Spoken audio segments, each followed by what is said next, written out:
देश में यातायात और प्रदूषण को नियंत्रित करने के तरीके क्या हो सकते हैं? इस जवाब में दो खंड है। पहले खंड में ट्रैफिक की समस्या का मूल कारण और दूसरे खंड में इसका समाधान है। दूसरा खंड महत्वपूर्ण है और आप चाहे तो सीधे दूसरा खंड देख सकते हैं। जिन समाजों देशों ने बेहतर कायदे बनाए वहां बेहतर व्यवस्था कायम हुई, और जिन देशों ने व्यवस्था नहीं बनाई उनके यहाँ नरक बनता गया। ट्रैफिक की समस्या भी कुछ जंगल की तरह ही है। मतलब ये बिना किसी प्रयास के बढ़ते रहता है और इसे कंट्रोल करने के लिए कुछ कायदे कानून चाहिए।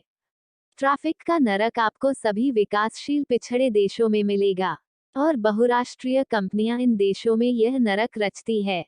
भारत में धनिकों एवं बहुराष्ट्रीय कंपनियों के दबाव में हमारे नेताओं ने गेजेट में ऐसे कानून छापे हैं जिसके साइड इफेक्ट के रूप में ट्रैफिक की समस्या और भी तेजी से बढ़ती है, और उन्होंने कुछ ऐसे कानूनों की जानबूझकर अवहेलना की है जिससे ट्रैफिक की समस्या कम होती है। वजह पैसा है। दरअसल ट्रैफिक की समस्या कुछ लोगों को पैसा बनाकर देती है। मुख्य रूप से दो समूह ऐसे हैं जिनका मुनाफा ट्रैफिक बढ़ने के अनुपात में बढ़ता है: तेल कंपनियों के मालिक रॉकफेलर फैमिली और अन्य land holders including Tata, Godrej. इसके अलावा ऑटोमोबाइल एवं बैंकिंग कंपनियां भी इस समस्या की लाभार्थी है। खंड 1। गेजेट राजपत्र का इस्तेमाल करके भारत में उन्होंने ये नरक कैसे रचा। सड़कों को जाया तौर पर वाहनों से पाट देना। 1991 तक भारत में 2 करोड़ वाहन थे। तेल कंपनियों के मालिकों ने तेल की खपत 10 गुना करने के लिए वाहनों की संख्या को 10 गुना करने का लक्ष्य बनाया। आज भारत में लगभग 25 करोड़ वाहन दौड़ रहे हैं। भारत दुनिया का सबसे बड़ा वाहन उत्पादक देश है और यह इंडस्ट्री 2 करोड़ वाहन प्रति वर्ष बाजार में फेंक रही है। तो तेल कंपनियों को ट्रैफिक बढ़ाने में रुचि नहीं थी, लेकिन वे भारत के हर आदमी की जांघों के नीचे इंजन देखना चाहते हैं। और इस चक्कर में यदि ट्रैफिक बढ़ता है तो उन्हें कोई दिक्कत नहीं है। और जब तक प्रत्येक व्यक्ति के पास एक निजी वाहन नहीं होगा तब तक उनकी गाड़ी रुकने वाली नहीं है। पर वे इससे भी आगे बढ़ेंगे और ऑड इवन जैसे कानून भी लेकर आएंगे, ताकि जिनके पास पर्याप्त पैसा हो उन्हें 2-2 गाड़ियां थमाई जा सके, एक ऑड नंबर की और एक इवन नंबर की। क्या इन 30 वर्षों के दौरान भारत की जनसंख्या 10 गुना हो गई थी? नहीं, भारत की जनसंख्या वृद्धि दर 20% के आसपास थी, किंतु वाहनों की वृद्धि दर 10 गुना यानी कि 1000% रही। क्या भारतीय अचानक इतनी तेजी से समृद्ध हो गए थे? नहीं, दरअसल उन्होंने भारत के बाजार को वाहनों से पाटने के लिए प्रत्येक मिडिल क्लास घर के प्रत्येक सदस्य को एक वाहन बेचने का लक्ष्य बनाया। और इसके लिए उन्होंने बैंकिंग के कानूनों का इस्तेमाल किया: असीमित चेकबुक जारी करना, चेक बाउंस को क्रिमिनल ऑफेंस बनाना, वाहन लोन पर 90% फाइनेंस। यह एक डेट ट्रैप था। अब यदि आपके पास 25,000 रुपए भी है तो आप 5 लाख का वाहन खरीद सकते थे। इस तरह चेकबुक के एवज में अंधाधुंध वाहनों की बिक्री शुरू हुई और ट्रैफिक बढ़ने लगा। प्रचलित गलत तर्क: चेक आने से व्यापार करना आसान हुआ और लोगों को नकदी का विनिमय करने का जोखिम उठाने से मुक्ति मिली। यदि चेक की प्रतिष्ठा बनाकर रखनी है तो क्रिमिनल ऑफेंस बनाने में गलत बात क्या है? और हर आदमी के पास वाहन हो तो इसमें गलत बात क्या है?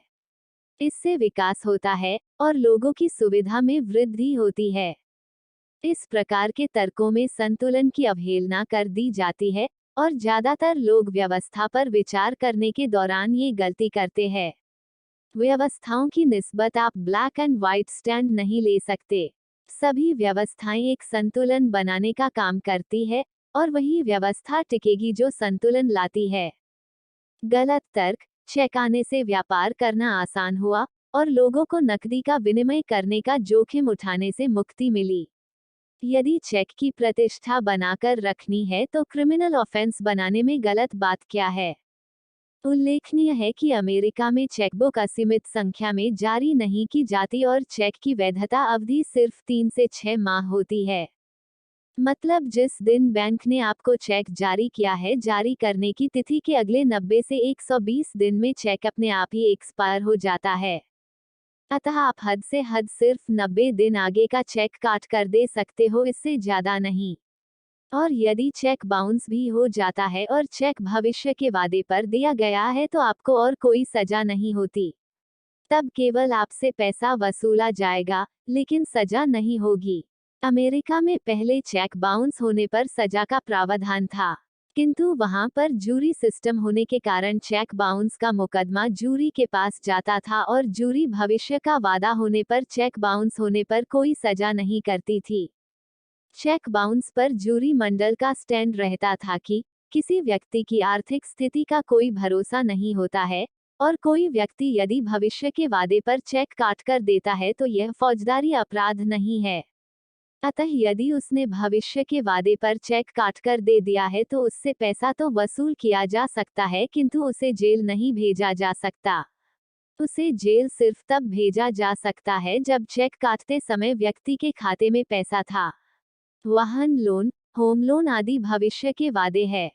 और इस तरह गलत कानून होने के कारण जूरी मंडलों ने चेक बाउंस के आरोपियों को कभी भी सजा नहीं दी और धीरे धीरे ये कानून सिर्फ कागज में रह गया। भारत में असीमित चेकबुक जारी करने, 90% फाइनेंस करने और असीमित अवधि आगे के चेक काटने के कानूनों ने तेजी से वाहन बिक्री का रास्ता साफ किया।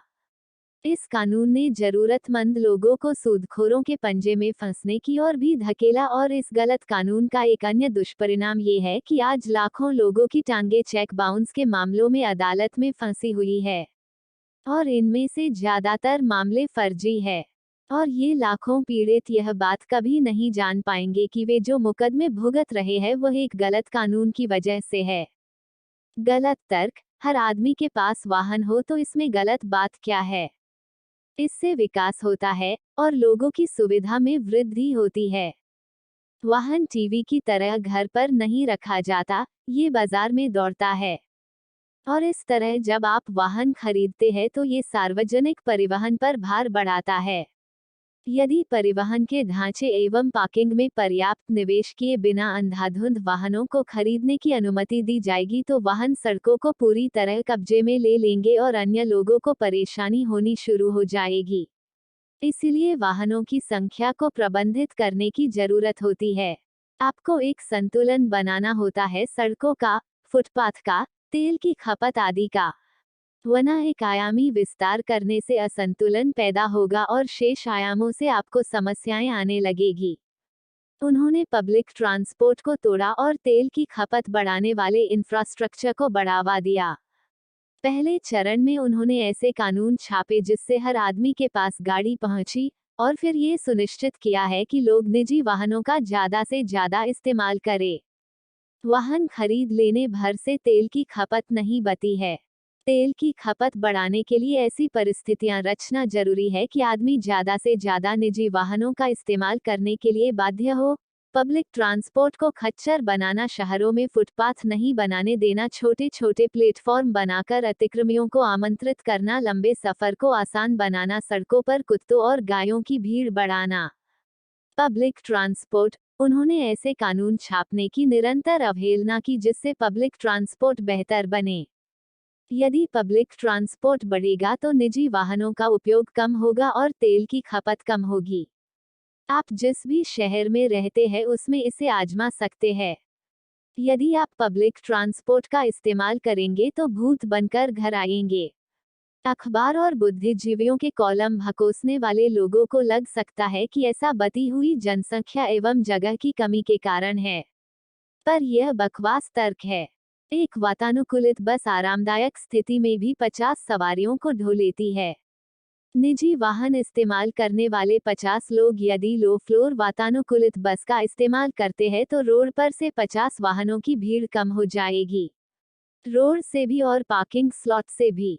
और शहर में ऐसे कई लोग होते हैं या उनका काम इस ढंग का होता है कि वे कई बार पब्लिक ट्रांसपोर्ट का विकल्प होने पर निजी वाहन का इस्तेमाल नहीं करेंगे, किंतु उन्हें निजी वाहनों का इस्तेमाल करने के लिए बाध्य करने के लिए सरकारें पब्लिक ट्रांसपोर्ट का विकल्प क्षीण कर देती है या फिर इसे इस ढंग का बना देती है कि आप पब्लिक ट्रांसपोर्ट का इस्तेमाल सिर्फ तब करेंगे जब आपको पास और कोई विकल्प ही न रहे। लेकिन पब्लिक ट्रांसपोर्ट को तोड़ने और निजी वाहनों को बढ़ावा देने के कई कानून छापने के कारण सड़कों पर ज्यादा वाहन दौड़ने लगे।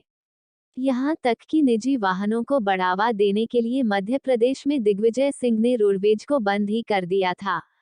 और फिर शिवराज सिंह जब सत्ता में आए तो उन्होंने भी इसे फिर से शुरू करने से इनकार कर दिया। इसी क्रम में ट्रेनों की बैंड बजाना भी शामिल है, ताकि एक तरफ ज्यादा से ज्यादा नागरिकों को निजी वाहनों में यात्रा करने के लिए धकेला जा सके और बाद में भारतीय रेल विदेशियों को बेची जा सके। यदि ट्रेनें सुधार दी जाएगी तो इन्हें बेचने पर नागरिक सड़कों पर उतर आएंगे और उन्हें फैसला पलटना पड़ेगा। तो पहले ऐसे कानून छापो जिससे ट्रेनें बदतर बने और बाद में बदतर होने का हवाला देकर घूस खाकर इन्हें विदेशियों के हवाले कर दो। ट्रेन एक पूरा अलग विषय है, इसीलिए इस बारे में फिर किसी जवाब में अलग से बताया जाएगा। फुटपाथ तोड़ना। अमेरिका के शहरों में लगभग 95% सड़कों के साथ फुटपाथ है, जबकि भारत के शहरों में फुटपाथ का प्रतिशत 5% से भी कम है। क्या फुटपाथ बनाने के लिए किसी तकनीक की जरूरत होती है, या इनके पास पैसे या जमीन नहीं है? अगर आप ध्यान दें तो पाएंगे कि ज्यादातर क्षेत्र में फुटपाथ के लिए जगह खाली पड़ी है, किंतु नगर निगम परिषद इन पर फुटपाथ नहीं बनाते। वे इस जगह को खाली छोड़ देते हैं ताकि लॉरी ठेले केबिन लगाने वाले इस खाली पड़ी जमीन पर अपना कारोबार लगाना शुरू कर दें। अखबार और बुद्धिजीवियों की किताबें चाटने वाले समझदार लोग आपको बताएंगे कि भारत के लोगों में अनुशासन नहीं है, वे अशिक्षित है, उनमें राष्ट्र प्रेम नहीं है, सभ्य नहीं है, और इसीलिए वे अतिक्रमण कर लेते हैं। और मैं इन समझदार लोगों से कहता हूँ कि तुम अपनी समझदारी के साथ दफा हो जाओ। ये ज्यादा पढ़े लिखे लोग सरकार को कवर देने और भारतीयों का तिरस्कार करने के लिए इस तरह की बातें कहते हैं। दरअसल सरकार तेल कंपनियों के दबाव में फुटपाथों का इंफ्रास्ट्रक्चर खड़ा नहीं करना चाहती, और इसीलिए वह ज्यादातर जमीन को खाली छोड़ देती है और सांकेतिक रूप से बीच बीच में छोटे छोटे प्लेटफॉर्म बना देती है। और सिर्फ इस वजह से अतिक्रमण करने वाले प्रोत्साहित होते हैं। फुटपाथ और प्लेटफॉर्म में क्या फर्क है? फुटपाथ निरंतर जबकि प्लेटफॉर्म टुकड़ों में होता है। 100 से 200 फुट के टुकड़े को प्लेटफॉर्म कहते हैं, इसे फुटपाथ नहीं कहते। फुटपाथ सड़कों के साथ निरंतर होता है, जितनी लंबी सड़क होगी उतना ही लंबा फुटपाथ होगा। उसमें कोई व्यवधान नहीं आएगा। जहां पर क्रॉसिंग आएगी वहां पर पैदल पार पथ होगा और फिर से सड़क के साथ फुटपाथ शुरू हो जाएगा। फुटपाथ के इंफ्रास्ट्रक्चर का मतलब है कि शहरों में जहां जहां भी डामर बिछा हुआ है, वहां वहां अनिवार्य रूप से फुटपाथ होता है। यदि फुटपाथ निरंतर होगा तो लोग इनका इस्तेमाल पैदल चलने में करने लगेंगे और इस पर कभी भी अतिक्रमण नहीं होगा। मैंने भारत में ऐसी दर्जनों कॉलोनियां देखी है जहां पर कई किलोमीटर के निरंतर फुटपाथ है, और इस वजह से वहां पर कभी कोई अपनी केबिन ठेला वगैरह नहीं रखता। तो तेल कंपनियों की नीति क्या है? उनकी नीति है कि शहरों में ज्यादा से ज्यादा प्लेटफॉर्म के बेतरतीब टुकड़े बनाए जाए। वे इन बेतरतीब टुकड़ों की लंबाई कम रखते हैं ताकि लोग इनका इस्तेमाल पैदल चलने में न कर सके। यदि आप इन पर चलेंगे तो आपको बार बार रोड पर उतरना पड़ेगा और अंत में आप फुटपाथ छोड़ देंगे। और चूंकि लोग इसका इस्तेमाल नहीं कर रहे हैं, अतः जल्दी ही स्ट्रीट वेंडर्स इन प्लेटफॉर्म पर कब्जा कर लेंगे। ये वेंडर्स रोड के एकदम किनारे पर खड़े होते हैं, अतः इनके ग्राहक रोड पर खड़े रहते हैं, और इस तरह 100 फीट रोड में से 20-20 फुट रोड दोनों तरफ से गायब हो जाती है और रोड की वास्तविक चौड़ाई 60 फीट रह जाती है। इसी 60 फीट में से वाहनों को भी निकलना है, वेंडर्स के ग्राहकों को रोड के किनारे खड़ा रहना है, और इन ग्राहकों को अपने वाहन भी यही खड़े करने हैं, और इसी सब के बीच में से पैदल जाने वाले यात्रियों को भी निकलना है। और फिर वे ऐसे कानून भी छापते हैं जिससे रोड पर आवारा गायों और कुत्तों की संख्या निरंतर बढ़ती जाए। और फिर पुलिस कर्मियों को निर्देश दिए जाते हैं कि वे इन्हें हटाएं नहीं, तो पुलिस वाले इनसे हफ्ता वसूलना शुरू कर देते हैं। और कोई सभापति यदि फुटपाथ का इंफ्रास्ट्रक्चर सुधारेगा तो सीएम उसे नौकरी से निकाल देगा। दरअसल सभापति का काम शहर के ट्रैफिक को बदतर से बदतर बनाए रखना और साथ ही ऐसे नाटकीय फैसले लेने का ढोंग करते रहना जिससे ऐसा लगे कि कुछ किया जा रहा है। मतलब आप जो नरक झेल रहे हैं उसे उन्होंने जानबूझकर रचा गया है। और यह काफी इंटेलिजेंट डिजाइन है। उन्होंने पैदल चलने वालों के लिए कोई विकल्प नहीं छोड़ा है। पूरे शहर में डामर बिछा हुआ है और डामर का मतलब है उस पर पहला राइट वाहन का है। तो शहरों में सिर्फ डामर है, डामर के किनारे कच्ची जमीन है या फिर प्लेटफॉर्म है, लेकिन फुटपाथ नहीं है। फुटपाथ बिल्कुल भी नहीं है। यदि आप पैदल निकलेंगे तो जान जाएंगे कि भारत में पैदल चलने वालों के लिए कोई जगह नहीं है। उन्हें उसी डामर पर चलना होता है जिस पर वाहन दौड़ते हैं। और जब भी आप डामर पर चलते हैं तब वाहन के रूट का अतिक्रमण कर रहे होते हैं, तो वे आपको हॉर्न देते हैं, आपको साइड में चलने को कहते हैं, कभी आपको टल्ला मारकर या छूकर निकलते हैं, और आपको पैदल चलते हुए बार बार पीछे मुड़कर देखना पड़ता है। जाहिर है आप इससे असुरक्षित महसूस करेंगे और वाहन लेकर निकलेंगे।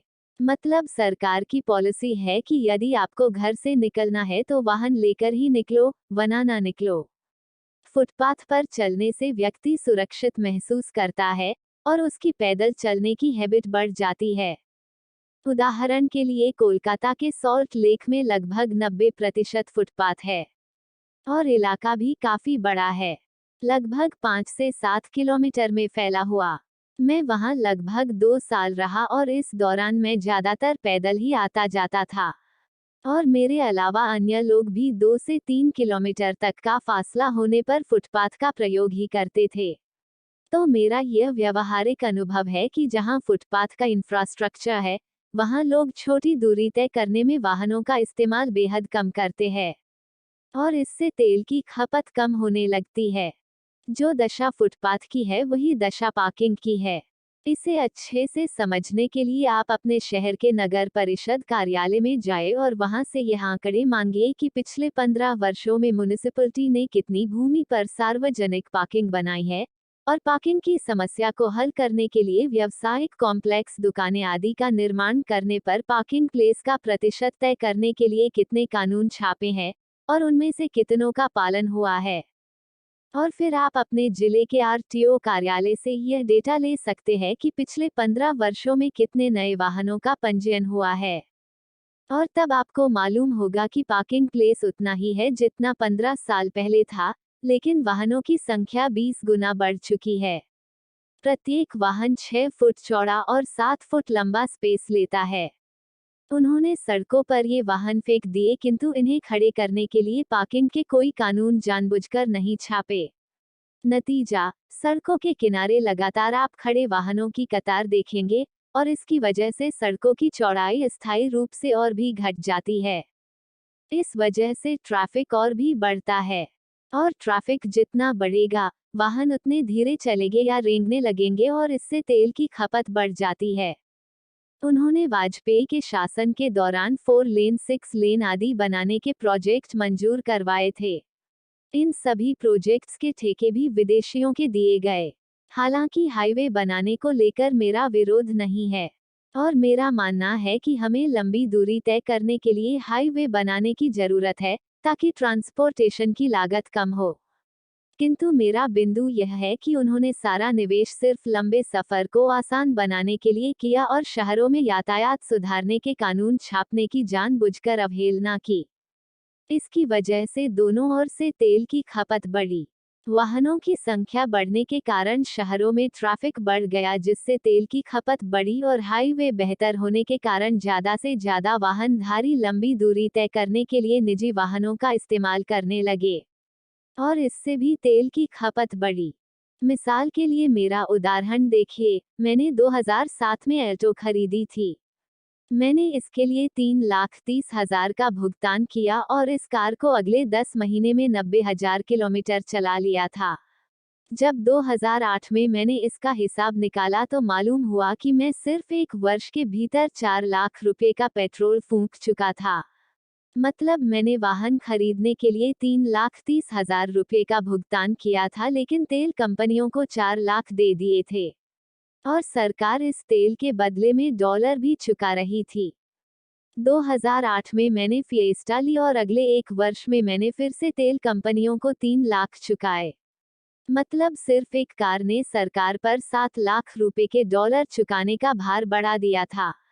और 2011 के बाद से मैंने जब भी वाहन का इस्तेमाल किया है तब ज्यादातर बार मुझे ऐसा इसीलिए करना पड़ा क्योंकि तेल कंपनियों ने भारत में पब्लिक ट्रांसपोर्ट को नारकीय बनाकर रखा हुआ है। तो मेरे पास निजी वाहन इस्तेमाल करने के सिवा कोई विकल्प नहीं था। वाजपेयी ने 2001 में सड़कों पर कुत्तों की आबादी बढ़ाने के लिए कानून छापा था। इस कानून ने कुत्तों को पकड़ने पर प्रतिबंध लगा दिया और तब से कुत्ते बढ़ते जा रहे हैं और इनकी संख्या लगातार बढ़ती जाएगी। इसके बाद जितने भी पीएम आए उनमें से किसी ने भी इस कानून को खत्म नहीं किया। कुत्तों की समस्या से दिल्ली वाले ढंग से वाकिफ है और सबसे नजदीक से उन्हीं पर ये मार पड़ रही है। कुत्तों की संख्या बढ़ने से एक तरफ तो रात को आदमी असुरक्षित महसूस करते हैं और वाहन लेकर ही निकलते हैं और दिन में ये ट्रैफिक में व्यवधान डालते हैं। इसमें एक दूसरी वजह भी है, सरकारें आवारा कुत्तों की संख्या इसीलिए भी बढ़ाती है ताकि रात्रिकालीन गैदरिंग को तोड़ा जा सके। गायों को सड़कों पर धकेलने के पीछे कई सारे कारण हैं। मैंने इस विषय पर अलग से एक जवाब में लिखा है। इसमें एक वजह सड़कों पर ट्रैफिक भी बढ़ाना है। आप जिस भी शहर में रहते हैं, कल सुबह वाहन लेकर निकलिए और 2 से 5 किलोमीटर की राइड में सड़कों पर घूमती पसरी आवारा गायों की संख्या गिनिए। आपको अंदाजा हो जाएगा कि आवारा गायें किस तरह ट्रैफिक को बढ़ाती है। खंड 2, समस्या का मूल कारण और सार। उन्होंने जानबूझकर शहरों में इस तरह का इंफ्रास्ट्रक्चर खड़ा किया है कि पैदल, साइकिल, दोपहिया, 4 पहिया, गाय, कुत्ते, बसें, ट्रक सभी एक ही रोड का इस्तेमाल करें। और साथ ही उन्होंने जानबूझकर यह व्यवस्था भी बनाई है कि इस रोड पर स्ट्रीट वेंडर्स यदि अपनी जगह बना लेते हैं तो उन्हें कोई हटा नहीं सके। और उन्होंने ये भी सुनिश्चित किया है कि पार्किंग भी इसी रोड पर हो। और साथ ही उन्होंने देश में भर बुद्धिजीवियों को भी ये तर्क देने के लिए तैयार किया है कि इस पूरी अव्यवस्था के जिम्मेदार खुद भारतीय है। छद्म समाधान, फर्जी समाधान की पहचान है कि उन्हें लागू नहीं किया जा सकता। फर्जी समाधान में नारे, डायलॉग, दर्शन, उपदेश, सलाह, प्रवचन, बौद्धिकता और जागरूकता फैलाने के टोटके होते हैं और अंत में इसमें ये कतगा जरूर लगाया जाता है कि भारत के लोग ही जाहिल, अशिक्षित, अनुशासनहीन, स्वार्थी है और इसीलिए सभी प्रकार की व्यवस्थागत दुर्दशा के लिए जिम्मेदार खुद भारतीय है। इस तरह का वैचारिक प्रदूषण फैलाने का धंधा टीवी अखबार में आने वाले सभी बुद्धिजीवी करते हैं। और जो लोग इन बुद्धिजीवियों की चपेट में रहते हैं वे भी यथाशक्ति आपको सोशल मीडिया पर इसी तरह का बौद्धिक ज्ञान बांटते हुए मिल जाएंगे। दरअसल इन्हें समाधान नहीं देना होता है, बल्कि बहस करके लोगों का टाइम बर्बाद करना होता है, ताकि उन्हें सही समाधान से दूर धकेला जा सके। और इसीलिए इनके समाधान में गैजेट कानून शब्द का प्रयोग नहीं होता। और भारतीयों का इस तरह तिरस्कार करने से इन्हें एक मानसिक संतुष्टि मिलती है। भारतीयों को कोसकर ये खुद में ज्यादा समझदार और बुद्धिजीवी होने का उच्च भाव बनाए रखते हैं। स्थिति को और भी बदतर बनाने वाले समाधान, सरकार इसका जो भी समाधान लाएगी वह समस्या को और भी बदतर बनाएगा। इसका कोई अपवाद नहीं है। सरकार एवं नेताओं का काम ही है समस्याओं को बदतर बनाना है। चाहे और इवन हो या नए ट्रैफिक रूल्स हो, सरकार और नेता कोई भी हो उनसे आप सिर्फ बदतर की उम्मीद ही रख सकते हैं। ये बात और है कि आपको इसका नतीजा समझने में 10 से 20 साल लगेंगे। तो यदि आपको इसका समाधान चाहिए तो मेरा सुझाव है कि कम से कम टीवी पर नजर आने वाले तमाम नेताओं से इस मामले में उम्मीद न पालें। वे सभी अभिनेता हैं और उनके प्रयोजकों द्वारा दी गई स्क्रिप्ट पर अपना अपना पार्ट अदा कर रहे हैं। जो भी आपको फर्क नजर आता है वह नेता की अभिनय क्षमता का है। वास्तविक समाधान गैजेट से आते हैं। नीचे मैंने कुछ इबारतें और कुछ कानून ड्राफ्ट्स के बारे में जानकारी दी है जिन्हें गैजेट में निकालने से बदलाव आएगा। नए वाहनों की बिक्री कम करना, सरकारी बैंक वाहनों की खरीद के लिए कोलेटा फ्री लोन नहीं देंगे। व्यावसायिक लदान में काम आने वाले वाहनों के लिए 50% तक का फाइनेंस मोर्गेज प्रॉपर्टी पर किया जा सकेगा, किंतु निजी एवं सवारी वाहनों के लिए 0% फाइनेंस होगा। निजी बैंक अपने जोखिम पर वाहनों के लिए लोन दे सकते हैं, किंतु किश्त बाउंस होने पर क्रिमिनल ऑफेंस नहीं होगा। चेक बाउंस के सभी मामलों की सुनवाई नागरिकों की जूरी करेगी। बैंक सिर्फ 90 से 120 दिन की वैलिडिटी के चेक जारी करेंगे। सभी प्रकार के आयातित वाहनों पर 100% इंपोर्ट ड्यूटी। जिसे भी विदेशी वाहन खरीदना है वह दुगने दाम चुका सकता है। पब्लिक ट्रांसपोर्ट इंप्रूव करने के लिए कई सारे गेजेट नोटिफिकेशन छापने की जरूरत है। इसमें रेल से लेकर सड़क परिवहन तक सब शामिल है। फिलहाल सरकार की नीति है कि सरकारी परिवहन को खच्चर बनाओ और घाटे बदहाली का हवाला देकर परिवहन का क्षेत्र विदेशियों को बेच दो। और एक बार जब विदेशी परिवहन पर एकाधिकार बना लेंगे तो वो पब्लिक को सूतना शुरू कर देंगे। यदि रेल मंत्री और सड़क परिवहन मंत्री को वोट वापसी और जूरी के दायरे लाया जाए तो वे अपने आप पब्लिक ट्रांसपोर्ट को सुधारने के लिए नीतियां बनाना शुरू कर देंगे। यदि फिर भी वे इसमें सुधार नहीं लाते हैं तो जनता अमुक मंत्री को लात मारकर नौकरी से निकाल सकती है। वोट वापसी एवं जूरी कोर्ट के आए बिना इस पार्टी का मंत्री रहे या उस पार्टी का, हर हाल में वे पब्लिक ट्रांसपोर्ट की बैंड बजाना जारी रखेंगे। वोट वापसी को लात मारकर बाहर निकालने का अधिकार कहकर पुकारने की खोज मैंने नहीं की है। इस टर्म का सुझाव सबसे पहले मोदी साहेब ने दिया था और मुझे काफी हद तक ये टर्म ठीक लगी, तो कृपया इसमें भाषाई असभ्यता न खोजें। हालांकि मोदी साहेब ने इस अधिकार का सिर्फ मौखिक समर्थन किया लेकिन लात मारने का अधिकार देने के लिए कभी नोटिफिकेशन नहीं निकाला। फुटपाथ एवं पार्किंग, शहरों का प्रशासन सभापति के हाथ में है। अभी सभापति काफी मुख्तलिफ कार्यों में व्यस्त रहता है। उसे ठेके देकर पैसे बनाने होते हैं, अपने आदमियों को प्रशासन में फिट करना होता है ताकि उनके माध्यम से पैसा खींचा जा सके। सीएम और पार्टी के आला अधिकारियों की चमचाई करनी होती है ताकि अगला टिकट पक्का करके अपने राजनीतिक भविष्य को सुरक्षित रखा जा सके। और सबसे जरूरी काम उसे यह करना होता है कि जो अवैध पैसा वो बना रहा है उसे वाइट करके ठिकाने लगाना होता है। तो इन सब जरूरी कामों में सभापति का दिमाग इतना व्यस्त रहता है कि उसे फुटपाथ ट्रैफिक आदि जैसे चिल्लर मुद्दों पर सोचने का टाइम ही नहीं मिलता। मेरा प्रस्ताव है सभापति को वोट वापसी पासबुक के दायरे में लाने का है। इस कानून के आने के अगले दिन से ही सभापति निम्नलिखित कदम उठाना शुरू कर देगा। वो शहर में सभी प्रकार के अतिक्रमण हटाएगा और स्ट्रीट वेंडर्स के लिए चौपाटियां बनाकर उन्हें अलॉट करेगा।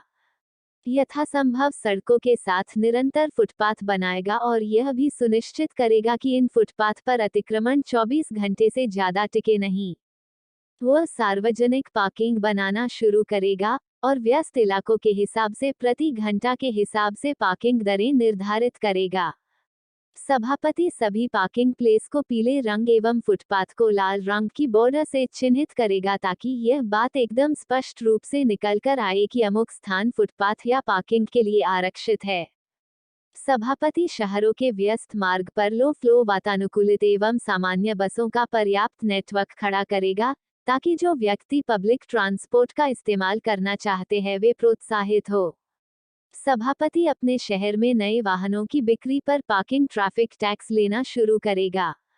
ये टैक्स वाहन के आकार के आधार पर होगा, कीमत के आधार पर नहीं। उदाहरण के लिए यदि कोई व्यक्ति 4 सीटर पासिंग कार लेता है तो उसे 5,000 रुपये अतिरिक्त चुकाने होंगे और दोपहिया पर 2,000। इस पैसे का इस्तेमाल सार्वजनिक पार्किंग और पब्लिक ट्रांसपोर्ट डेवलप करने में किया जाएगा। सभापति प्रत्येक वर्ष में नए वाहनों की बिक्री सीमा भी निर्धारित कर सकता है। यह अनुपात इस आधार पर निर्धारित किया जाएगा कि शहर का इंफ्रास्ट्रक्चर कितने नए वाहनों को झेलने में सक्षम है। मैं पिछले 20 साल से राजनीति को देख रहा हूँ और जितना मुझे अनुभव है, मेरा ये पक्के तौर पर मानना है कि पूरा शहर चमगादड़ की तरह उल्टा भी लटक जाए तो किसी भी सभापति को ऊपर दिए गए कदम उठाने के लिए बाध्य नहीं किया जा सकता। इसकी चाबी सिर्फ वोट वापसी, पासबुक और जूरी कोर्ट है। मैंने इसके लिए जूरी पंचायत नामक कानून ड्राफ्ट का प्रस्ताव किया है।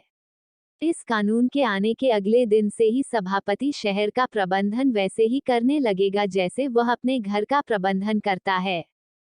सरकार के पास इसका एक बदतर समाधान है। उनकी योजना भारत के सभी बड़े शहरों को विदेशियों के हाथों बेचने की है।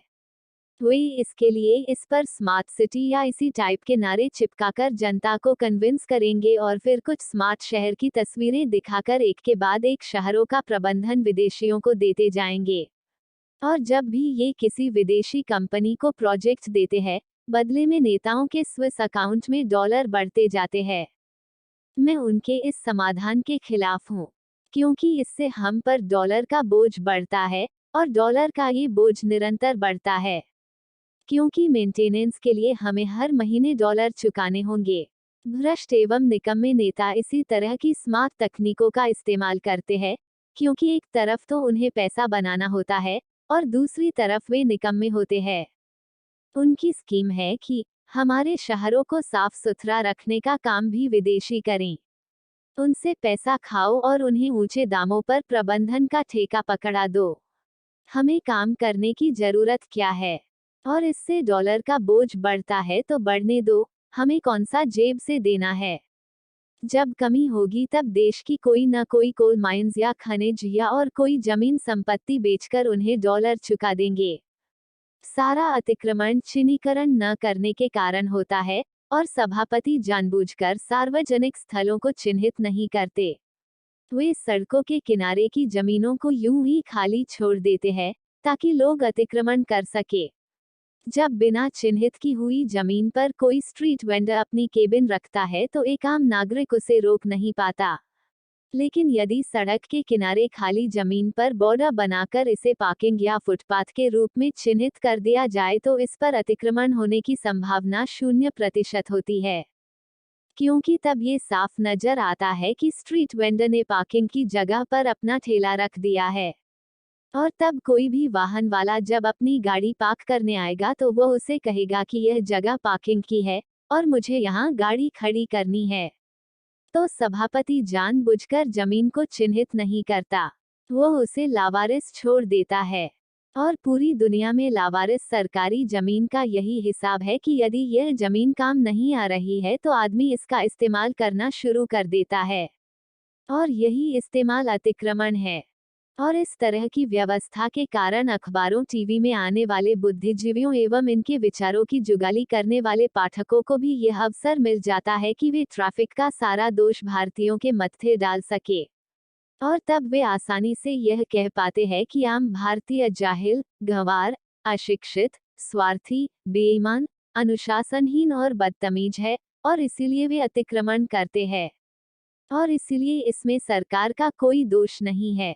आवारा गायों की समुचित व्यवस्था करने के लिए मैंने गौ नीति नामक अलग से कानून प्रस्तावित किया है।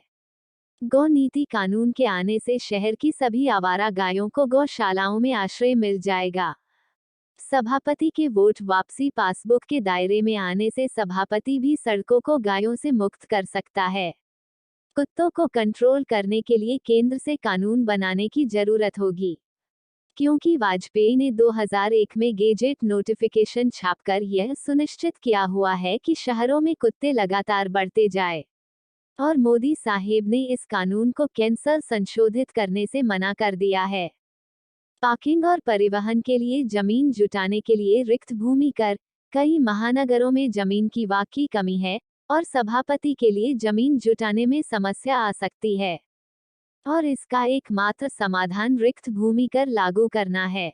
रिक्त भूमि कर आने से बाजार में जमीन की आवक बेहद तेजी से बढ़ेगी और जमीन सस्ती हो जाएगी, और तब स्थानीय प्रशासन फुटपाथ, पार्किंग, परिवहन के लिए जमीनों का अधिग्रहण कर सकेगा। अधिग्रहण के लिए 4 से 5 गुना तक के दाम दिए जा सकते हैं। रिक्त भूमि कर आए बिना जमीन की आवक नहीं बढ़ेगी और महानगरों में ट्रैफिक की समस्या से हमें छुटकारा नहीं मिलेगा। दिल्ली के ट्रैफिक का निदान। दिल्ली का भौगोलिक और प्रशासनिक ढांचा एकदम अलग किस्म का है।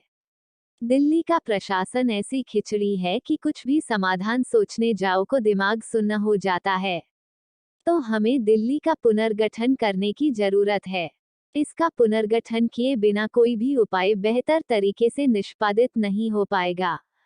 दिल्ली के लिए सुझाव निम्नलिखित है।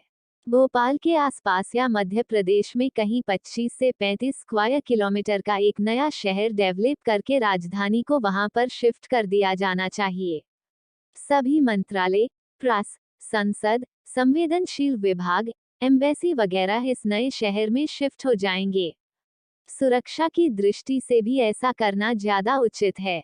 भारत के विभाजन के बाद दिल्ली भारत के मध्य में नहीं रह गई है। अतः हमें राजधानी की स्थिति को बदल देना चाहिए। हमारा प्रस्ताव है कि राजधानी शिफ्ट होने के बाद दिल्ली शहर को 3 हिस्सों में विभाजित किया जाए। एक हिस्सा यूपी में जाएगा, एक हरियाणा में और एक हिस्सा हिमाचल प्रदेश में। सरकार चाहे तो इसके लिए दिल्ली के नागरिकों का जनमत संग्रह भी करा सकती है। यदि दिल्ली के 51% नागरिक दिल्ली का विभाजन नहीं चाहते और पूर्ण राज्य का दर्जा देने पर अपनी सहमति देते हैं तो दिल्ली को पूर्ण राज्य का दर्जा भी दिया जा सकता है। आगरे में एक इंटरनेशनल एयरपोर्ट बनाया जाए, तब ज्यादातर विदेशी और देशी पर्यटक सीधे आगरे लैंड करेंगे और उन्हें मुफ्त में दिल्ली के गोते नहीं खाने पड़ेंगे। आगरे में एयरपोर्ट ना होने के कारण उन सारे पर्यटकों को पहले दिल्ली जाना पड़ता है जो ताजमहल जाना चाहते हैं। अभी दिल्ली की 5 स्टार होटल लॉबी आगरे में एयरपोर्ट बनने नहीं दे रही है, क्योंकि इससे उनका धंधा कम हो जाएगा।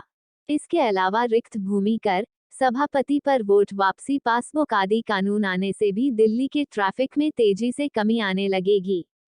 मुंबई के ट्रैफिक का समाधान। पेड मीडिया और पेड बुद्धिजीवियों द्वारा ये भ्रम बड़े पैमाने पर फैलाया गया है कि मुंबई में तुलनात्मक रूप से जगह की कमी है। दरअसल समस्या जगह की नहीं है। समस्या यह है कि मुंबई में काफी ज्यादा जमीन खाली पड़ी है और लैंड होल्डर्स ने इसे दबा कर रखा हुआ है। जैसे जैसे मुंबई में जमीन की कमी होती है वैसे वैसे इन भू संग्रहकर्ताओं की बैलेंस शीट में भी संपत्ति की मद में इजाफा होता जाता है। तो ये लगातार ऐसे कानून छपवाते रहते हैं जिससे मुंबई में ट्रैफिक भी बढ़े और नतीजे में जमीन के दाम भी बढ़े। मुंबई में खाली पड़ी जमीन को बाजार में लाना ताकि इसका इस्तेमाल किया जा सके। चंडीगढ़ से मुंबई की तुलना कीजिए। चंडीगढ़ भारत का सबसे खुला एवं सबसे ज्यादा नियोजित शहर है। चंडीगढ़ में जनसंख्या घनत्व 10,000 व्यक्ति प्रति वर्ग किलोमीटर है, जबकि मुंबई में ये घनत्व 21,000 व्यक्ति प्रति वर्ग किलोमीटर है। तो फिर मुंबई में चंडीगढ़ की तुलना में 5 गुना ट्रैफिक भीड़ भड़का क्यों है? दरअसल मुंबई की लगभग 40% भूमि कुछ 100 परिवारों के पास है और यह जमीन खाली पड़ी है। न तो वे इस पर कोई निर्माण करते हैं, न ही इसका कोई इस्तेमाल करते हैं और न ही इस पर कोई टैक्स देते हैं। अकेले गोदरेज के पास मुंबई की 10% जमीन है और मुंबई के शीर्ष 10 भू संग्रहकर्ताओं को शामिल करें तो उनके पास मुंबई की कुल जमीन का 20% हिस्सा है और जमीन का ये हिस्सा पूरी तरह से बेकार पड़ा है। यदि 1% सालाना की दर से रिक्त भूमि कर लागू किया जाए तो इन भू संग्रहकर्ताओं को करोड़ों रुपए सालाना टैक्स के चुकाने होंगे और ये खाली पड़ी जमीनें इनके लिए घाटे का सौदा बन जाएगी। लैंड होल्डर तब इन जमीनों पर व्यावसायिक कॉम्प्लेक्स, दुकानें, फैक्ट्रियां, रिहाइश के लिए सोसाइटी आदि बनाएंगे ताकि टैक्स की मार से बचा जा सके या फिर इन्हें बिल्डरों को बेचना शुरू कर देंगे। इस तरह ये खाली पड़ी जमीन मार्केट में आएगी। रुकी हुई 40% जमीन के मार्केट में आने से मुंबई में जमीनों की कीमतें धड़ाम हो जाएगी और जमीन लेना हर आदमी की पहुंच में आ जाएगा। हम यहाँ गोदरेज के उदाहरण से समझते हैं कि रिक्त भूमि कर आने से क्या परिवर्तन आएगा। गोदरेज के पास मुंबई के शहरी क्षेत्र में 3,000 एकड़ यानी 15 करोड़ स्क्वायर फुट भूमि खाली पड़ी है। यदि गोदरेज को इस खाली पड़ी जमीन पर 1% सालाना टैक्स देना पड़ता है तो गोदरेज 1 से 2 वर्ष के भीतर इस जमीन में से कम 10 करोड़ स्क्वायर फुट जमीन को मार्केट में डाल देगा। इस 10 करोड़ में से 40% भूमि को सड़कों और सामुदायिक उपयोग के लिए छोड़ने के बाद 6 करोड़ वर्ग फुट भूमि बचती है जिस पर निर्माण किया जा सकता है। यदि FSI फ्लॉस सरफेस इंडेक्स 4 भी हो तो इस भूमि पर 4 लाख 1 BHK और 1 लाख 2 BHK के फ्लैट बनाए जा सकते हैं। मतलब मोटा मोटी यदि गोदरेज अपनी बेकार पड़ी जमीन को मार्केट में ले आता है तो इससे लगभग 15 लाख लोगों के लिए आवास बनाए जा सकते हैं। गोदरेज ने यह जमीन 1940 में ली थी और तब से यह खाली पड़ी है। न तो वो इस पर कोई फैक्ट्री लगाता है, न ही कोई फ्लैट आदि सोसाइटी बनाता है, और न ही इसका कोई इस्तेमाल करता है।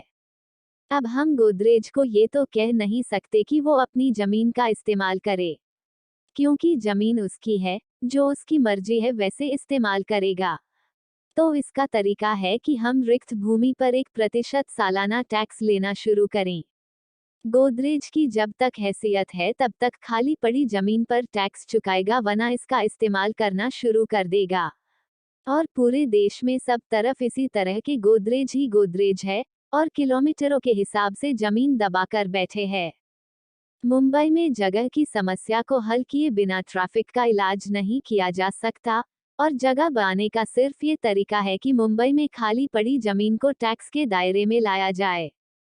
यदि कोई व्यक्ति मुंबई में बैठकर ट्रैफिक की समस्या पर डायलॉग मार रहा है लेकिन खाली पड़ी जमीन को मार्केट में लाने के लिए रिक्त भूमि कर लगाने का समर्थन नहीं कर रहा तो मैं ऐसे व्यक्ति को पहली नज़र में फ्रॉड मानता हूँ।